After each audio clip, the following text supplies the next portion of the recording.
মাত্র 2 মাসের ব্যবধানে দ্বিতীয়বারের মতো যুক্তরাষ্ট্র সফরে গেলেন পাকিস্তানের সেনাপ্রধান ফিল্ড মার্শাল অসীম মুনির। আর মার্কিন মাটিতে দাঁড়িয়েই ছাড়লেন হুঙ্কার। ভারতকে হুঁশিয়ার করে তিনি বলেছেন, সিন্ধু নদে তাদের বাঁধ নির্মাণের অপেক্ষা করব, তারপর সেখানে 10টা মিসাইল ছড়ব।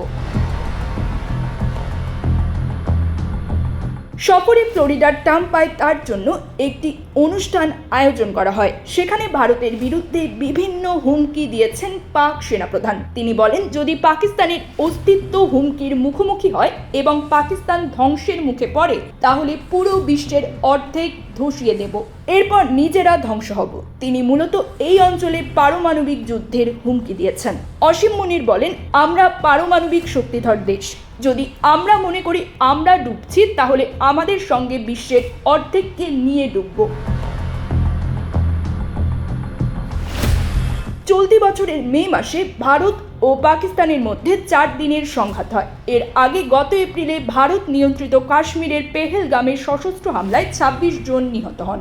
ওই হামলার জেরে পাকিস্তানের সঙ্গে সিন্ধু নদ চুক্তি বাতিল করে ভারত। নয়াদিল্লি হুমকি দেয়, সিন্ধুর পানি আর পাকিস্তানকে দেওয়া হবে না। নিউজ ডেস্ক, প্রবাসন নিউজ।